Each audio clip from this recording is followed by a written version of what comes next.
Ask him to stay. Please ask him to stay. I'll be waiting out at the hallway. Oh no, I want him to stay here in this room. Tom, she wants you to stay here in this room. But why? I have no intentions of saying a single word to that woman. Even if he doesn't want to say anything to me, I have things to say to him. Beth is quite willing to do all the talking, Tom. But if I choose not to listen, I won't. Okay, I will take that chance. How conciliatory you are, Beth. And how accessible you are, Tom. I'll leave you two to have a nice quiet talk. A nice long talk, however it goes. So Tom, at least your back is looking well, except that your shoulders are slouching. And you know, that's always a sign that you're unhappy. I know, Tom, when I left you the first time, you swore that you would never speak to me as long as you lived. And I thought it's just a figure of speech. But it's been a year and you haven't spoken a word to me. So I guess it's a figure of dead silence. Tom, I know it hurts when someone leaves and breaks up a marriage. Okay, 2 marriages. But I had no intention of leaving you twice. I was satisfied with leaving you just once. But you insisted that we should try it again. And we did. And it didn't work again. So am I being punished for being right? I know what shaking your head means. Oh, I don't get it. I never got it. And when you look up at the ceiling like that, it means, oh God, no point talking to her. She lives in her own world. Don't look at me like that, Tom. I hate that look. Do you know, if I called the police, they could actually arrest you for looking at me like that. Tom, you were always so hesitant about expressing yourself or revealing yourself. I know you got very angry when I suggested a shrink who helps communicatively challenge people like you. But Tom, although you were sweet and gentle, we had a vague marriage. It was like a window that needed washing. You know, something was out there, but I could never see what it was. But there was one thing you were certain about, and that was your silence. And trust me, Tom, your silence was deafening. Why this cruel treatment for me, Tom? Why? Oh, I see. Because I walked out of that door twice? Yes. I understand, Tom. But do you know what I would have preferred? That when you rang my doorbell and I opened the door, you would call me the vilest names in the world, and having done that, you would be finished me. The past would be over and done with. Can you do that for me, Tom? Please. All right, then don't speak to me. But do you have to hound me everywhere? If you will release me from this torture, Tom, I will give you anything you want. Not that I have much, because I never took a single penny from you for the divorce. For 2 divorces, actually. But I will beg, I will borrow, I will steal. Just to hear your voice again, Tom. Please, say something, Tom. Move those lips, damn it! And say something! Oh, you're spelling something. N-E-V-E-R.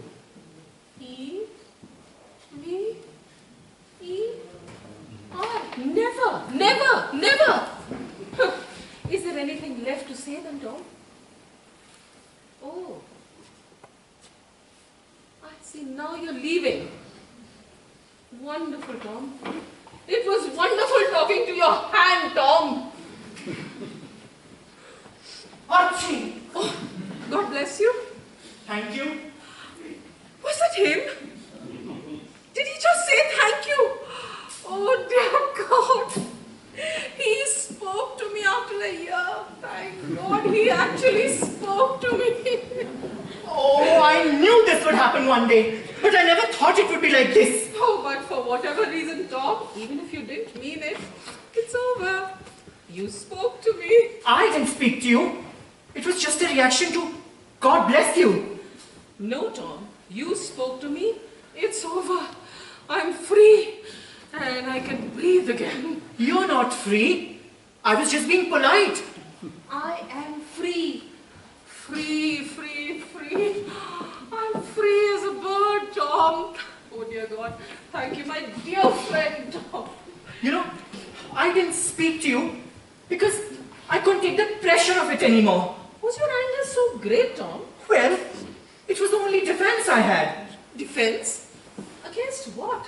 Against admitting to myself that I still love you. If I kept silent, unapproachable, I would build a wall so high that it would protect me from you forever. But tell me, Tom, what is safer than 2 divorces? Oh, I'm so sorry that I caused you so much of agony. Not talking to you kept me from not wanting you. But why do you still want me, Tom? I will always want you. But now it's safer for me to take your name. I mean, it's calmer. I mean, now I can say, hello, Beth. How are you, Beth? How have you been, Beth? Oh, so. Nothing new. You know, I saw a lovely movie last week. I know. I waited for 2 hours for you to come out and not say a word to you. I saw you. Oh, please don't smile. I'm not laughing at you. I know, but your smile weakens my resolve. Okay, sorry, Tom. But, okay, tell me, are you seeing someone? Someone special, I mean? Oh, yes, but very, very briefly. And I don't know if it's going to work out. And who is she? Mariette? Mariette? I thought you just met her. Yes, so I said, very, very briefly. And what about you? Are you seeing anyone? You should know. You've been 4 steps behind me the whole year. Partly hounding you and partly to protect you from unsuitable men like me. Tom, you weren't the wrong man. We were the wrong couple. But anyway, now that we've settled things, will you promise not to hound me in the streets, in the city, in the street corners? Will you, Tom? Oh, no, never. Thank God. So now you promised that you won't hound me. I promise not to marry you a 3rd time. A 3rd time? I don't even have a friend close enough to come for my 3rd wedding. Oh, thank God for small mercies. Well, you know what, Beth? It was nice talking to you. After a year, without any anger or rancor, and I'm sorry about what I've done to you this year. But I understand why you did it, Tom. I'm sure that you thought that I was being cruel to you. But in marriage, people are always cruel to each other. But I loved you all the time. You thought you did. Very often I saw that look on your face. Oh, I dislike her intensely. I never disliked you intensely. Intensely, Tom. Sometimes you would glare at me and your eyes would actually grit their pupils. Oh, you can't grit your pupils. You'd go blind. You would flare your nostrils and bite your lower lip. You would knock the sides of your head. You actually look like a gorilla who hasn't been fed in the zoo. I never did that, ever. Tom, I have clicked pictures to prove it to you. Do you know what was the problem? You love me too much. I loved you too much? How is a thing like that possible? I'll tell you. It was all about your feelings, your emotions, your need to tell me how rapturously happy you were, gushing all that love and devotion. How did a man like you get stuck with a woman like me, Tom? Never once pausing to think how I may be feeling actually, that I may be having a terrible day, but no. You're so busy fawning all over me, never once to think what my feelings really are. Oh, I'm not going to take a picture of what you just said, but I could do a quick oil painting of how neurotic and deranged you are. I am deranged. Was I the one chasing me all over the city, running into me face to face, simply for the satisfaction of not saying one single word to me? If I didn't seek you out, how would you get to know I was ignoring you? I had to run across the whole city to let you know that I was ignoring you. Yes. To punish me for leaving you. But Tom, it was you who divorced me, remember? Really? Who else would I divorce? The maid? Well, she'd already left. And she left because she disliked you intensely. Oh God, I can just feel this coming on again. I can hear every single word that you will never say to me. Oh, you know what? Running behind you is very exhausting. Instead, I'm going to write to you. Blank pages after blank pages. Oh, and I will reply you. I will write blanker pages and speak silenter words. Tom, I don't care anymore. Divorce me. Find yourself an invisible lawyer. Sue me in a non-existing court. Do you know, Tom, I have beaten you at your own game. Go! Leave! I'll even say farewell for you. Farewell and goodbye. This is the last time that I speak to you, Tom. I'm sorry this happened, Beth. Are you going to be staying back for dinner? Aren't you going to go over there and slam the door twice? No, because I don't want to be cruel to you again. Oh, well then, Beth, goodbye. It was nice talking to you. Take care of yourself. God bless you. You don't have to cry, Beth. You know what? I'll just finish it all. Goodbye. Good luck, Beth. I heard, Beth. Never, never, never, never. I'm sorry. Oh, Marriott, I dislike marriage. The loving isn't worth the misery. The sex isn't worth the bother. Do you know anyone who's happily married? Yes, Beth. 2 pandas in the London Zoo. I like you, Marriott. I like you too, Beth. You know what? It would have been wonderful if they had invited just 6 women. We would have had such a lovely time. Last one in, I hope. Otherwise, I'll make a re-entrance. Hello, Catherine Wheeler. Ah, you must be number 6. Am I? Did I just win a door prize? No, the 6th guest, she means. I know what you meant. And, you must be Marriott Levier. Why, yes. Have we met? Oh no, we are meeting now. And, are you by any chance related to Charles Levier? He was my father. Was? He died 5 years ago. Oh, I'm so sorry. You know, I dated him when I was 17. I hope that doesn't offend you. No, but it might offend my mother. I know. I offended my mother too. Your father was quite a gentleman. Nothing happened. I can vouch for that. And this lovely lady must be Beth. Ah, yes, Beth Fouché. Was your father Bernard Fouché? Oh, Oh, good. Then we needn't go into all that. And tell me, where are the 3 little mice? Well, if you mean the men, they're in the bar. They're at the bar. My dear, if they were men, they would be in here. well, they wanted to leave, but we were all waiting for you. Am I that important? You are, if this dinner party was your idea. Is it?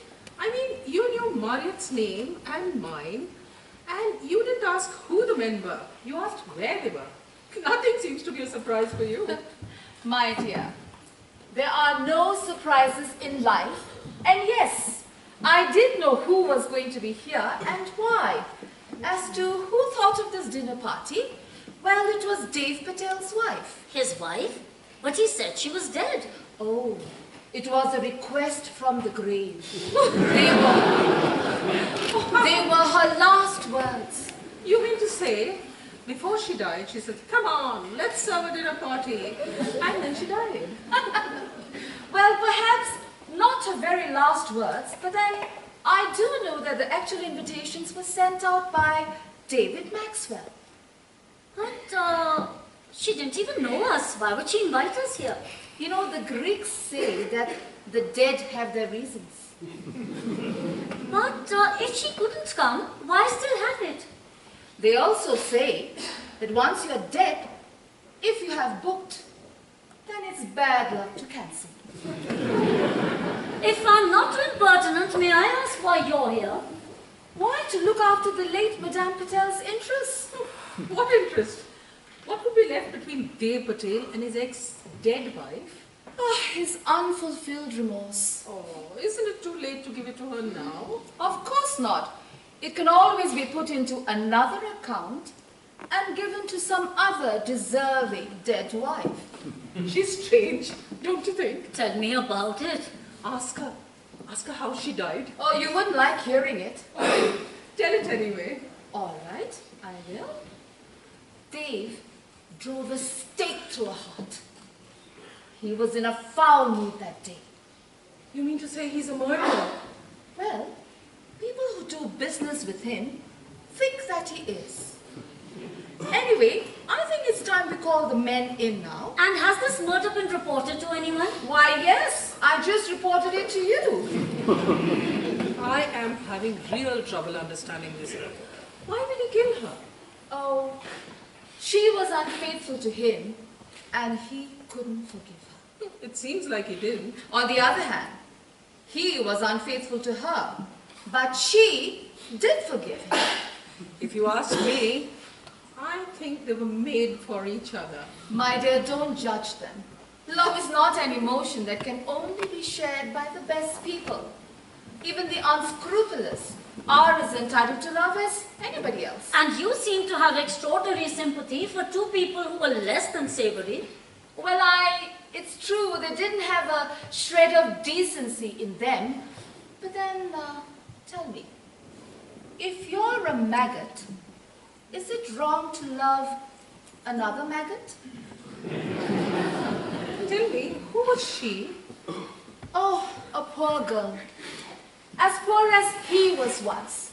They scraped the bottom of the same dirty barrel.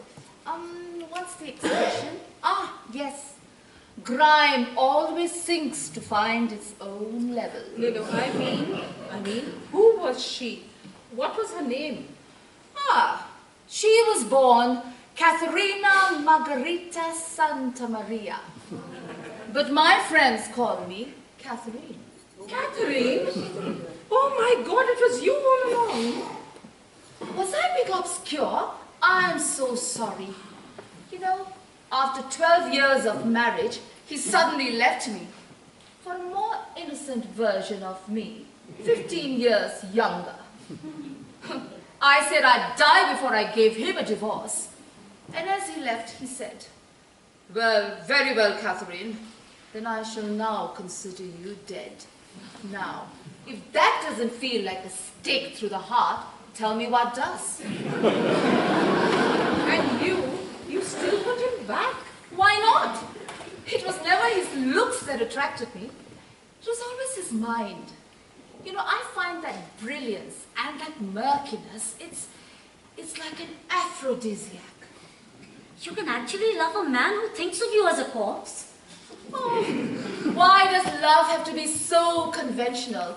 Now tell me, wouldn't the world have cheered if the elephant man had found an elephant woman? Is that how you see yourself? As an elephant woman? Of course not. I dress too well for that. And how did you two meet? Gloriously, like two bats crashing into each other in a cave. And do you think that they would want you back? I don't expect it. I predict it. And how can you be so sure? I'm not. But my attitude is good. So what took you so long in approaching him? Well, he would never agree to meet me. And any chance meeting I planned, I know he would try and avoid it. But tonight, he is going to play this out because of his respect for David Maxwell. But tell me, where is the love and romance in all this? He seems so cold and callous. Don't you yearn for tenderness? Well, we are not very tender people. You know, once in the heat of passion, I broke my big toe. I don't know how it happened, but for years we tried to repeat it. Are you saying you're a masochist? Of course I'm not. I don't enjoy pain at all. I just like the pursuit of it. Anyway, I think it's time Dave and I met now. Oh, shall I tell him that you're here? He knows. Oh, did he see you? He can sense me. We can sense each other a mile away.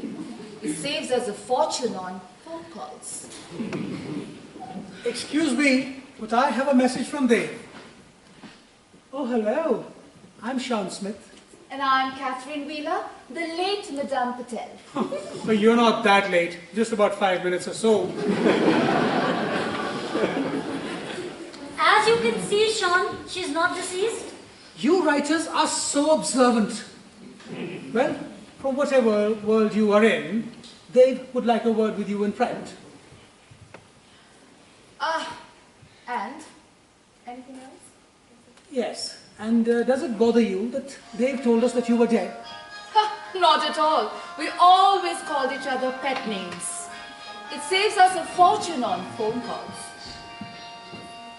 And as you can see, and I think you've spotted his flaws, haven't you? Yes, his mouth leaves tracks wherever it goes. Anyway, you can just go and see him. Does Tom still think that she's alive? He'll walk in here thinking this is a seance. That's very funny, Beth. You know, Marriott, thank you so much. I'm rarely ever funny. Anyway, please tell my ex-husband that I'm very anxious for him to join me, from whence he sent me. Look, it's very fair for me to tell you that it's Tom and my opinion that as soon as you two have had your talk, this dinner party should be over. I think not. I think the six of us owe it to David Maxwell to see this whole thing through. Hang on. Since this is now a confrontation between you and Dave, it really does not concern us. And I will be very glad to tell that to Dave. And as for you, Mariette, if I don't see you again, I would just like to say one thing. That I probably will never ever see you again. Huh. My God, he is so dreary. Oh, don't be too hard on him, my dear. He's probably picked it up from Dave. Oh, how I really wish I was more like you, Catherine. Oh, no, you don't. We need people like you to balance out people like me. Meaning that I'm boring. Was it meant as an insult? Yes, but in a positive manner. You know, a woman who isn't insulted every now and then, she just ceases to be interesting. Oh, well, hello, Dave. I'm sorry. You know, I really tried staying dead for you, but the spirit just wasn't willing. Angry? Not even surprised. I saw your hand in this right from the beginning. Can you ladies hear or shall I speak louder? No. We can hear you just fine. Which is why we were leaving. Actually, Catherine, I just wanted to Yes, say that... I know. And thank you for not saying it. Not saying what? Tell me. Saying what? Well, no compliments, Dave. Considering I had to push aside a heavy gravestone, don't you think I look stunning? Was stunning ever your problem? All right, you have your life back again. Now may I please have the freedom that the courts have already awarded me? Just because they are over generous, it doesn't mean that I have to be. It's been 2 years, Catherine. The relationship is long over. Put it to bed, will you? Oh, you first. I always like crawling into bed after you have warmed up the sheets. Can't you take a simple divorce as a no? I am not happy with the settlement. You have half the company. What more do you want? Keep the company. It's the boss I want. And the rest of our lives together that you promised me. You've had your vacation, Dave. Now, Mummy wants you back home. My mummy lives in Simla and is delighted not to receive those vulgar Christmas gifts from you anymore. Your mother hasn't even the slightest idea, Dave, of what a monster she's given birth to. Do you really enjoy hounding me? Oh, we've done worse things before, and you never complained. I know this would ruffle you a bit, but you disgust me at times. Why not now? You've always preferred your pleasure in the most unlikely places. what good is going to come out of this? Why have you got these people together? No good is going to come out of this, let me tell you. And why have you got these people to be together again? It's graceless and self-serving on your part. Self-serving is what kept you and me alive. I want this dinner party. Anyway, let's wait and see till we've all been put to the test. Oh, so you intend to spring something dreadful on us?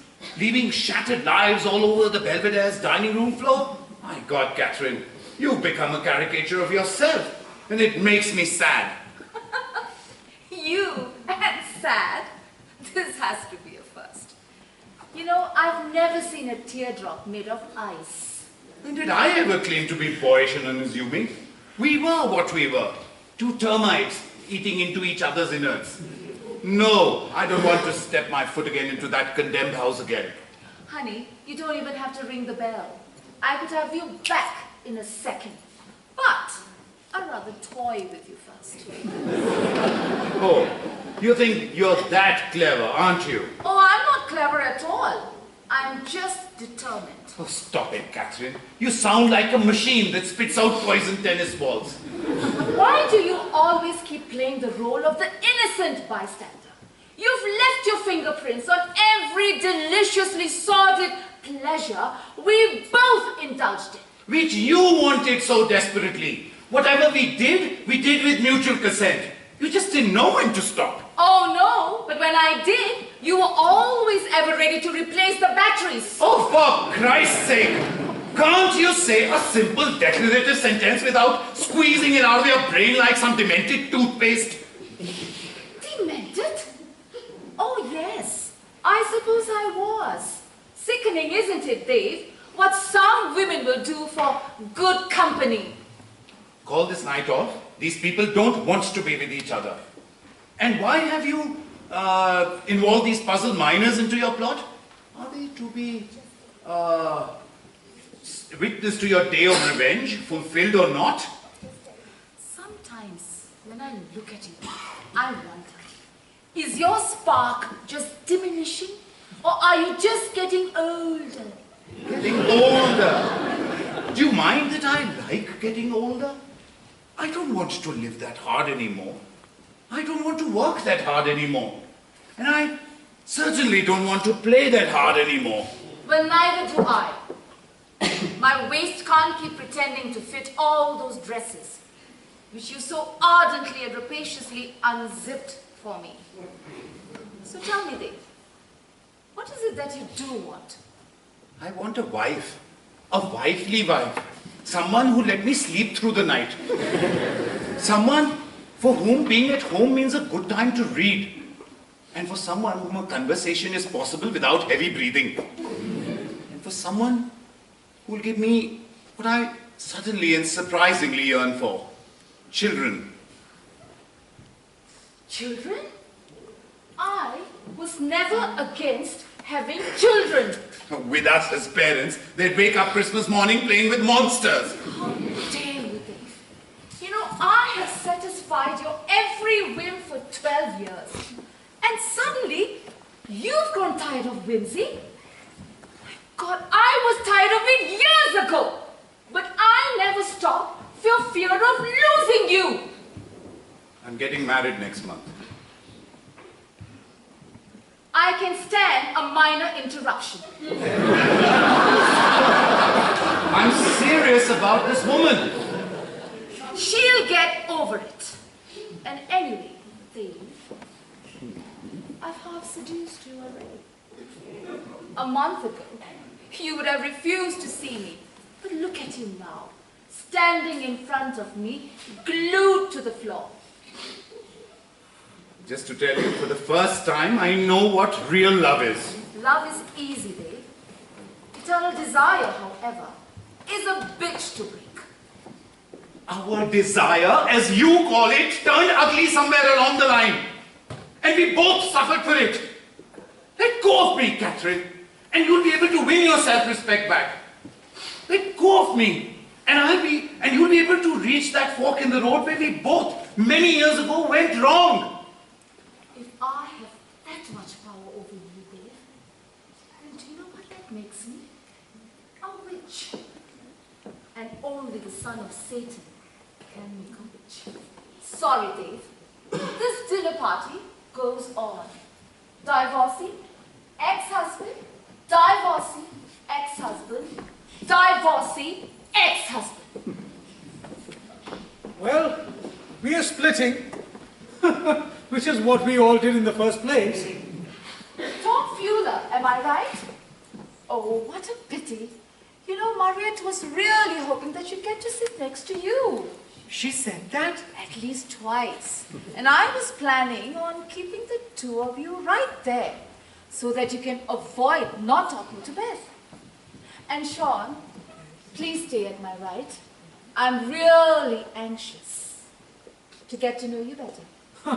Any thoughts on that, Dave? Do it. I think someone like you deserves someone like her. Ah, the mystery unravels. It unraveled 2 years ago, honey. Do we sit anywhere or is there a seating plan? Oh no, please don't sit yet. I'm still rearranging. Can you all just move around? Please, and let me think this out. Move around. Please. Stop. Now this is interesting. Notice how we've all lined up. And for some reason, you're all facing your former spouse. Now, why do you think that is? You put magnets under the floor. I guess I should be facing Beth twice. And what do we do now? The divorced couples tango? No. You know, it's women facing men against each other. And it's been like that since Adam and Eve. Adam and Eve never ever got divorced. In fact, they never even got married. They just had to move because of the stupid apple trouble. Can I try something? A sort of a game? If I'm not staying back for dinner, what makes you think I'll stay back for a game? Because, Sean, this is a dangerous game. Do you like danger? Of course you do. Sit, stand, whatever you like. But just make yourselves comfortable, please. All right? Now here's the game. Just imagine that we are all meeting for the first time. Would you still have chosen the same partner that you had before? No, I would have chosen Dave. That way, I would get most of my alimony back. And I wouldn't have picked anyone. If I had to do it over again, I'd become a monk. That's because monks don't speak to anyone either, do they? And if I had to pick anyone, it would definitely not be Sean. Because nothing would change. And if I did pick him, I'd end up at a party like this explaining why I wouldn't pick him. But do you know that primates are more successful in choosing their mates and they rarely separate? That's because there are not very many lawyers in the jungle. But we did marry. We did make the choice. I'm just curious as to why we all went wrong. I don't know. Does anyone mind if I took my dinner home? I'll eat it late. A very good idea. Let's share a cab. Oh, the door's locked, darling. My orders. Once we were all inside. It cost me a pretty penny too, but I will have this dinner party. This one's locked as well. We're locked in. In for a penny, in for a pound. My God, this woman is crazy. And there's no goddamn mobile network here either. That one was complimentary. They really like me here. You've got us all locked in here? My God, this is like a goddamn Agatha Christie dinner. Listen, Catherine, I have a phobia about closed doors, seriously. All right. If we are ready, then shall we begin? Begin what? The investigation of whether we feel that our divorces were a mistake or not. Big mistake. Just trust me, okay? Just take a group picture of us all. But let's suppose that just one couple is willing to get back together again, or is even willing to try one more time. Now, how insane would that be? Fine. How many do you accept? Well, I've tried it twice. These wedding rings are costing me a fortune. Mariette, I would love to hear your opinion. I don't have an opinion, Catherine. I have claustrophobia. I can't think straight until you open a door or a window. There are no windows here, just air vents. Beth? Oh, I might reconsider marrying, but not Tom. Maybe Dave or Sean, even one of the waiters. But certainly not Tom. Okay, why not a vote? Why not a show of hands to see who wants to do this? Fair enough. All those who are considering the possibility of getting back together again, raise your hand. Oh, there are 2 hands. So this shows that not everyone is against this. Now I know why you're so ill-tempered, Dave. Now I have a rather interesting question to ask everyone. An early response could lead to an early settlement. May I? This isn't about us. It's about you and Dave. Why don't we lock the 2 of you together and we'll all go home? I think it's about all of us. It'll just take a few minutes, please. What is your question, Kathleen? All right, the question is this. What was the worst thing your ex-spouse ever did to you Oh during God, your marriage? we can just, all of us bid this night goodbye. Remember, the worst thing. At a dinner party? That's too personal. Why don't we all go into the church and squeeze into a confessional box? Any volunteers? No one? All right, then let me be the first.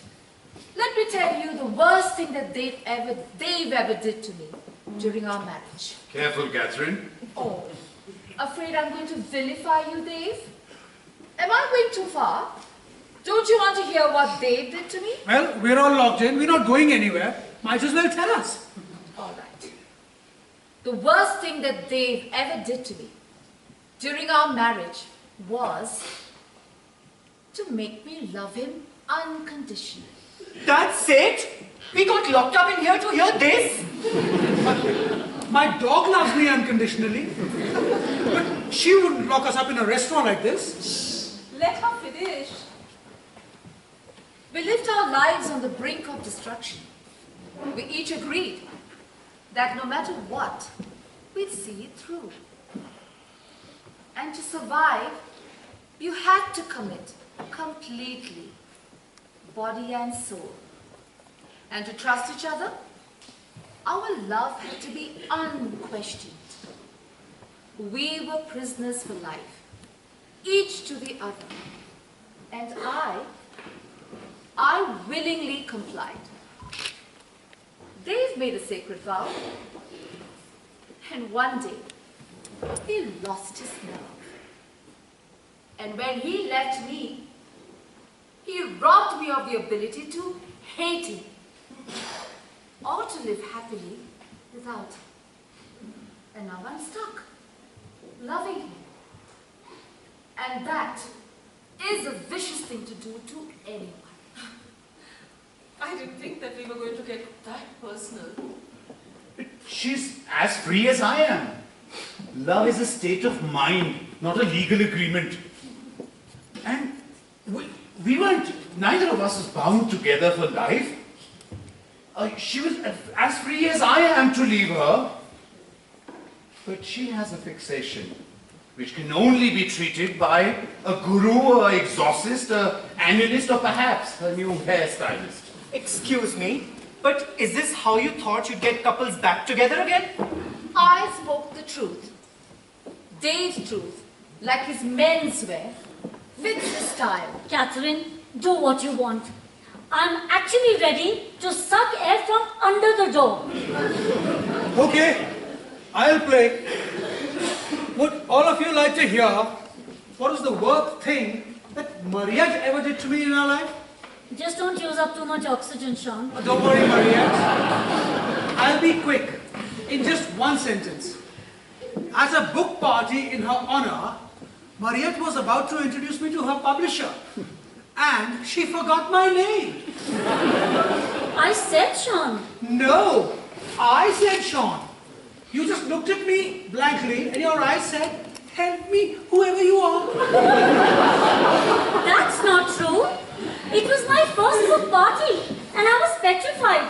I didn't do it deliberately. No, but your subconscious said, I wish you weren't here. That is not true. My subconscious said, I wish you were here and proud of me. But I know what you were thinking. Why is this cheap publishing house publishing her cheap novel? Those were your thoughts, not mine. Interesting how thoughts are more honest than words. No, Sean. In your heart, you wanted me to fail as a writer. Something you were too frightened to do on your own. So you denied me your support and affection. No. The worst thing I ever did to you, Sean, or I should say, the worst thing that I ever did to Sean was to fulfill my own dreams. Not true. But anyway, thanks for remembering my name. I didn't remember it, I just took a wild guess. Beth? The worst thing that Tom ever did to me? Well, one night we had a terrible fight. You know, I had kept some love letters in my closet. He found them. He read them. And in a fit of anger, he threw them into the fireplace and set them ablaze. My most cherished possession, and they were gone forever. May I ask who the letters were from? From Tom? Who else would they be from? But you know, he never explained to me why he did it. So next morning, I collected all his ties and I set them ablaze. And I also never told him why I did it. My turn. How's this? Sean had an affair with my sister. Great beginning, don't you think? There's no need to get into that, Mariette. Why? We've heard yours, honey bunch. Why not mine? It went on for over a year. Sean and my sister. And this affair, did you let it continue? I was hurt, of course. But when I realized that that was what he needed, I let him continue. Where did they go? To her place? I mean, did you follow them? And I'm sure she must be beautiful. Actually, Sean never really wanted to stop the affair, and his unwillingness to stop that affair was what finally led to a divorce. So that's my story. What a swell party this is. So, Sean, do you still see her sister? Oh, shut up, you horny little... Oh, shut up, you horny little bastard. All right, boys. Either grow up or shut up. As for you, Dave, it's time for you to own up. Now, what was the worst thing that I ever did to you? That you let us continue. That you never asked me for a divorce. You let me degrade you in the name of love or lust. There was nothing too vile for you to indulge in. You let me use you at the cost of your own dignity and self-esteem. You can't imagine the loathing I felt for myself. That was the worst thing you ever did to me, Catherine. And the fact that I can tell this in front of complete strangers is proof that the malady still lingers on. Satisfied, Catherine? So tell me, who won? No one won. We all lost. Every one of us. Thank God. We can open the doors and windows now. Excuse me, how could you forget about me? The worst thing that Beth ever did to me. Oh, I'm so sorry, Tom. Yes, please tell us. How could you forget me? We took a secret ballot, you dumb fool. Just go ahead and tell it, will you? Oh, Dave was so right about you from the beginning. Well, I burned those letters because I thought Beth deserved better. As I matured, I found my voice. So I began to write new ones. This time, with love, with passion, with clarity. And on the envelopes, I drew beautiful sketches of her face, without a used car in sight. And when I had enough, I put it on a bedstand for her to read when she awoke. And did she? Well, it didn't matter. Because the next morning, I found a letter from her on my bedstand asking for a divorce. I never got a chance to explain why I burned those letters. But I guess it was all over the morning. She burnt all my ties. And I guess that's the worst thing that Beth ever did to me. Ever since I moved on with my life. Are you through? No, we're not quite finished. There's still one more question which needs to be asked. Oh God, this is like a self-help group. You pay $500 for the weekend and they don't even let you pee until Monday morning. What is your question, Kathleen? For heaven's sake, ask your question. For God's sake, what is the fucking question? If I said what I think I did, please forgive me. Well, the question is simply this. What was the nicest thing your ex-spouse ever did for you during your marriage?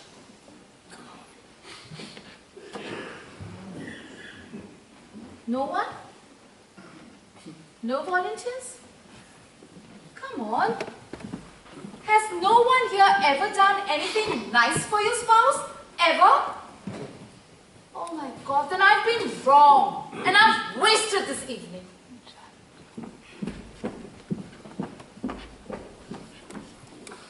The door is open.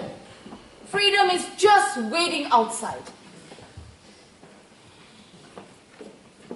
Well, there was something that Tom used to do for me. Oh, wait. I think Beth has something to say. Let us hear what she has to tell us. Beth? Every morning, Tom would bring me the breakfast tray with hot croissants and tea. And he would sit on the edge of the bed and look at me lovingly. You know, his eyes were warmer than the croissant. And the honey that he stirred into my tea, his hand was softer than those. No matter what cruel things I may have said to him the day before, but I just knew that I would wake up in the morning and find Tom and the breakfast tray on the bed in front of me. And I felt more love than I ever thought was possible.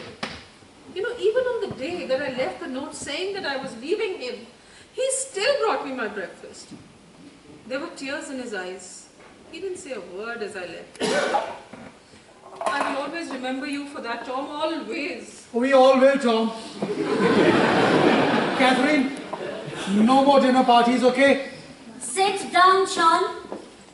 Please sit down right here, otherwise I'll tell them about Lily and Millie. Yes, Dave. Lily and Millie. On our 3rd anniversary, Sean took me to the restaurant where we'd first met. He bought me an exquisite pair of earrings from Cartier. But as beautiful as the earrings were, it was the note that touched me. I remember every word. To my dearest Mariette, if I were never born, I would still have found a way to love you. If we'd never met, I would have kept on looking, hoping to find you. And if I died, I would sit on some distant cloud, ignoring my heavenly duties, just to watch over you. And if I lost you, due to my own foolishness, I would forfeit my eternal peace, just to win your forgiveness. Your devoted and loving husband, Sean. Interesting that I should be wearing the same earrings tonight, isn't it? I want to do this. I'm just not ready yet. Someone else, please. Well, I was more confident of my prose in those days. But I think that the best thing that my ex, that Mariette ever did to me was not during our marriage, but for what she did just now. For remembering the best of me rather than all my accusations against her before. She is a graceful woman even under fire. And I realized soon after our divorce that it was not her sister that I ever wanted at all. Oh, Tom? Dave? Not yet? All right. Then let me tell you all. The nicest thing that Dave ever did for me during our marriage. And I can say it in one word. Everything. It may not be everything that somebody else would want, but then it depends on how you choose to perceive it. He would never stand up to the scrutiny of being put under a microscope. So, I avoided the microscope and accepted him just as he was. I loved him, as I said before. I loved him unconditionally. Because conditionally, that would have destroyed us. I loved him not despite his shortcomings, but because he never tried to conceal them. I knew what I was getting, and what I got was what I wanted. And I never separated the good days with him from the bad days. As long as I had all the days with him. He is not a kind man. Oh no. But he's the kind of man who suits the kind of woman I am. And I pray to Almighty God, who I don't think approved of the two of us very much, that he let me spend the rest of my days with him. His gift to me was to make me feel alive. And for what I got, Dave, I thank you for it. And for what I will get, well, we'll just have to wait and see, won't we? I'm still working on mine. Dave, you can have the floor. Well, I think this night has been an aberration, an embarrassment to human behavior. Nevertheless, I contributed to it. So yes, I will have my say about Catherine. Tonight was all her idea, her brainchild, her impossible dream. But I think some good will come out of this. Some of us will take a second look at our lives, of what we had and what we lost. And some of us may be able to take a decision that would have seemed impossible before we arrived here tonight. What's the nicest thing that Catherine ever did for me? That I could commit no sin against her as long as I was honest. She made me see who I am and what I am without dodging the truth. And her interpretation of truth is infallible. For what it's worth, Catherine, I think you deserved more kindness than you ever received. So, it comes down to me. Well, about Beth. You told me earlier tonight that I loved you so much. So, am I not the judge of how much to love someone? It's my heartache. I deal with it. But you were always a loving wife to love me back. And maybe that is why you left. But when you came back the second time, I brought you hot cocoa and biscuits every single morning. So I guess the nicest thing that you ever did to me was to leave me the second time. Because it finally got to me, to let you make your own choices. I never got a third chance. And I never will. But after living for a year without you, I've learned to. And I will. Thank you for listening, Beth. is that it? Are we through? Yes, we are through. Thank you all for indulging me. I'm staying for dinner. If any or all of you care to join me, I'd be delighted. Please let me do the seating. Mariette? Tom? Dave?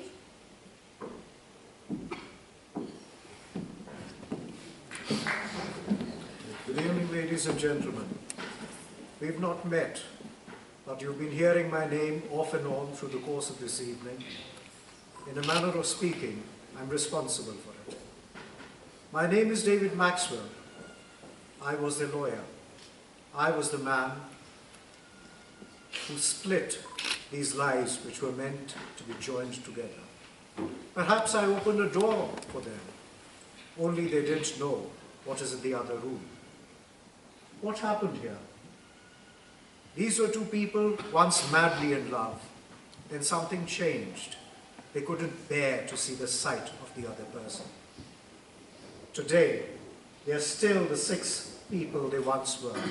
6 mirrors to life as we know it. What will happen now? Will they be together again? Will they meet someone else? Will they continue with the rest of their lives with just themselves? Who knows? But for now, let us get on with the business of our own lives and let them continue with theirs.